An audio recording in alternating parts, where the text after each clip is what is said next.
नमस्कार, आप देख रहे हैं केपी न्यूज 24/7। मैं हूं अश्विनी आपके साथ। आइए एक नजर डालते हैं आज के मुख्य समाचारों पर।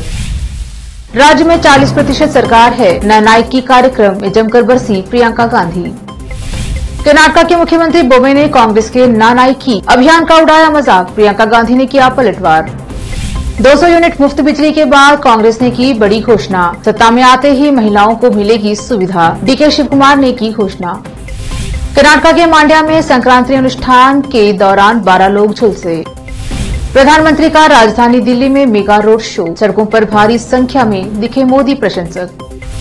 बजट 2023 से पहले वित्त मंत्री निर्मला सीतारामन ने किया रेवड़ी राजनीति पर हमला।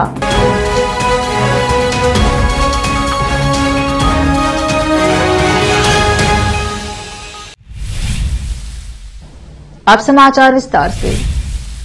कांग्रेस नेता प्रियंका गांधी ने कहा, कन्नड़ी गांवों खासकर कर्नाटक की महिलाओं को देखकर मुझे वास्तव में गर्व महसूस हो रहा है। बेंगलुरु पैलेस ग्राउंड में कांग्रेस द्वारा आयोजित ननायकी कार्यक्रम में बोलते हुए प्रियंका गांधी ने कहा कि कर्नाटक में कई औद्योगिक क्षेत्र हैं, खासकर आईटी क्षेत्र यहाँ प्रगति कर रहा है। आपको देखकर मुझे गर्व होगा। आप देवी भुवनेश्वरी माँ चामुंडी की संतान हैं। रानी चन्नम्मा, बसवण्णा जैसे प्रसिद्ध लोग इस देश में पैदा हुए थे। प्रियंका गांधी ने स्मरण किया कि बसवण्णा ने उपदेश दिया था कि सभी समान हैं।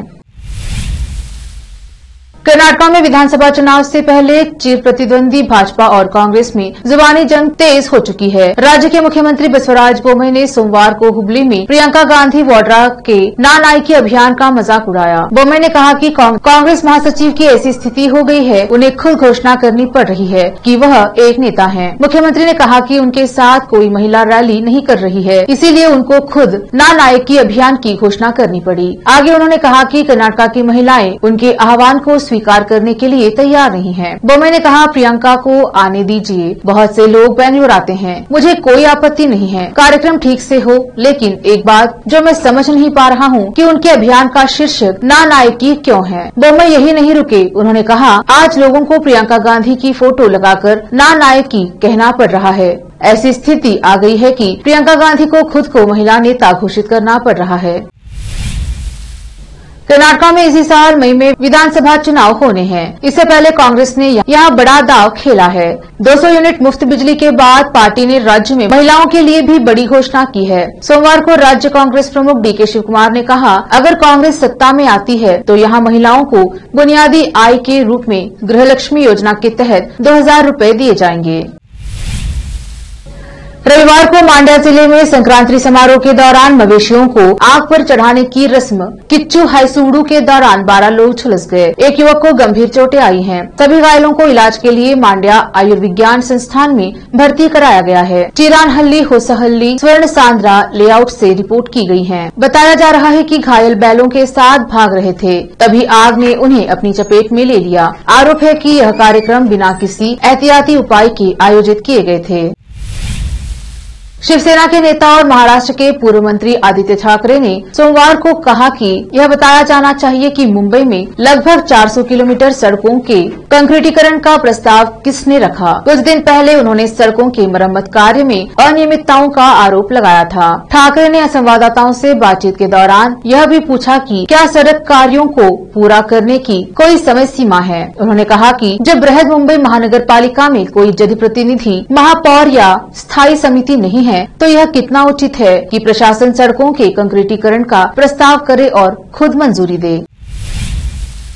गंगा विलास क्रूज गंगा नदी के उथले पानी में बिहार के छपरा में फंस गया। अपनी 51 दिनों की यात्रा के तीसरे दिन ही क्रूज उथले पानी के कारण फंस गया। पीएम मोदी ने पिछले सप्ताह ही इसे हरी झंडी दिखाकर रवाना किया था। अधिकारियों ने सोमवार को यह जानकारी दी है। पर्यटकों को पुरातात्विक स्थल चिरांद ले जाने के लिए क्रूज को निर्धारित किया गया था। हालांकि यह जिले के डोरीगंज के पास कम पानी के कारण फंस गया। लेते हैं छोटा सा ब्रेक, जल्द लौटेंगे ब्रेक के बाद। हिंदुस्तान के हर कोने में हम हैं मौजूद। 24 घंटे हालात पर गहरी नजर, खबरों से जुड़े चुपते सवालात और आपको दिखाता है धार्मिक, सामाजिक, राजनीतिक, लोकल और इंटरनेशनल न्यूज की सबसे बेहतर कवरेज। जो आपको रखती है हर पल बाखबर। देश और दुनिया भर की खबर के लिए देखते रहें केपी न्यूज 24/7।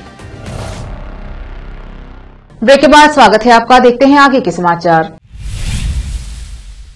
राष्ट्रीय राजधानी दिल्ली में आज प्रधानमंत्री नरेंद्र मोदी ने भव्य रोड शो किया है। इस दौरान सड़कों पर मोदी के प्रशंसकों की भारी भीड़ दिखाई दी और लोगों में पीएम मोदी के प्रति दीवानगी दिखाई दी। पीएम का रोड शो दिल्ली के पटेल चौक से संसद मार्ग जयसिंह रोड जंक्शन तक हुआ। दिल्ली के मुख्यमंत्री अरविंद केजरीवाल से पहले भी कई राज्यों में कई मुख्यमंत्री और विपक्षी दल सत्ता में आने के लिए चुनावी रेवड़ियों की घोषणा करते रहे हैं, लेकिन सीएम केजरीवाल इस रेस में सबसे आगे निकल गए हैं और उनकी राजनीति दिल्ली में इस दम पर चल रही है। इस मुद्दे पर देश के पीएम नरेंद्र मोदी ने गुजरात चुनाव से पहले अरविंद केजरीवाल के दिल्ली मॉडल पर हमला करते हुए रेवड़ी शब्द का इस्तेमाल किया। अब अन्य राज्य भी राज्य के लोगों को फ्री में कई सेवाएं देने को तैयार हैं, लेकिन सवाल उठता है और उठता रहेगा कि यह फ्री में देने का पैसा कहां से आता है और कैसे दिया जाता है। अब इस सवाल को एक बार वित्त मंत्री निर्मला सीतारमण के सामने एक कार्यक्रम में रखा गया। इस कार्यक्रम में फ्री बीज के सवाल पर जवाब देते हुए कहा कि अधिकतर राज्य सरकार घोषणा करती हैं और फिर लागू भी कर देती हैं, लेकिन जब पैसे देने की बारी आती है तब पीएम मोदी की ओर इशारा कर देती हैं। यह प्रथा गलत है। उनका कहना है कि सवाल यह नहीं है कि फ्री भी क्या है, सवाल यह है कि चुनाव से पहले राजनीतिक दल जो वादा करता है वह राज्य की वित्तीय स्थिति को देखते हुए पूरा किया जा सकता है क्या? राजनीतिक दलों को अपने बजट में उस फ्रीबी के लिए आवंटन करना चाहिए जिसका वो वादा करते हैं। इंदौर शहर अपने आप में इतिहास लिख रहा है। स्वच्छता का सिक्सर लगाने वाला ये शहर अब अंगदान में भी सबसे आगे है। इंदौर में आज फिर एक मृतक महिला विनीता खंजाची के अंगदान किए गए। बड़ी बात यह है कि इस परिवार ने 7 महीने के अंतराल में दूसरी बार अंगदान किया। जून में विनीता के ससुर के अंगदान किए गए थे। परिवार ने और भी लोगों से अंगदान के लिए अपील की है। अंगों को दूसरे अस्पताल और शहरों तक ले जाने के लिए शहर में 47वीं बार ग्रीन कॉरिडोर बनाया गया। पहली बार किसी मृतक के हाथ भी डोनेट किए गए। मृतक के अंगों के दान से परिवार अपना दुख भूल गए। इंदौर के रतलाम कोठी इलाके में रहने वाले विनीता खंजाची मौत के बाद भी अमर हो गई। उनके अंग दान कर दिए गए। विनीता को ब्रेन हैमरेज हुआ था और उन्हें तत्काल बॉम्बे अस्पताल में भर्ती कराया गया था, लेकिन यहाँ डॉक्टरों ने उन्हें ब्रेन डेड घोषित कर दिया। इसका पता चलते ही परिवार ने विनीता के अंगदान का फैसला किया। राहुल गांधी के नेतृत्व में कांग्रेस की भारत जोड़ो यात्रा इसी महीने के आखिर तक जम्मू कश्मीर पहुंच जाएगी। इससे पहले गुलाम नबी आजाद की पार्टी के तमाम नेता कांग्रेस में वापसी कर चुके हैं। अब कांग्रेस के वरिष्ठ नेता जयराम रमेश ने और नेताओं की वापसी के संकेत दिए हैं। इससे गुलाम नबी आजाद की टेंशन बढ़ सकती है। जयराम रमेश ने सोमवार 16 जनवरी को कहा, गुलाम नबी आजाद की डेमोक्रेटिक आजाद पार्टी यानी डीएपी के और नेता मंगलवार को कांग्रेस के पाले में लौट आएंगे। कांग्रेस नेता ने भारत जोड़ो यात्रा को अपार समर्थन मिलने का दावा किया। उन्होंने कहा, जम्मू से खबरों की अपेक्षा करें। 19 जनवरी को भारत जोड़ो यात्रा का स्वागत करने के लिए सभी पूरी तरह तैयार हैं। आखिर में फिर एक बार देखते हैं मुख्य समाचार। राज्य में 40% सरकार है, न नायकी कार्यक्रम में जमकर बरसी प्रियंका गांधी। कर्नाटक के मुख्यमंत्री बोम्मे ने कांग्रेस के ना नायकी अभियान का उड़ाया मजाक। प्रियंका गांधी ने किया पलटवार। 200 यूनिट मुफ्त बिजली के बाद कांग्रेस ने की बड़ी घोषणा। सत्ता में आते ही महिलाओं को मिलेगी सुविधा। डीके शिव कुमार ने की घोषणा। कर्नाटक के मांड्या में संक्रांति अनुष्ठान के दौरान 12 लोग झुलसे। प्रधानमंत्री का राजधानी दिल्ली में मेगा रोड शो। सड़कों पर भारी संख्या में दिखे मोदी प्रशंसक। बजट 2023 से पहले वित्त मंत्री निर्मला सीतारमण ने किया रेवड़ी राजनीति पर हमला।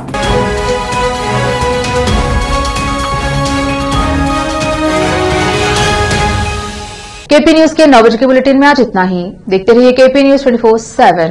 धन्यवाद।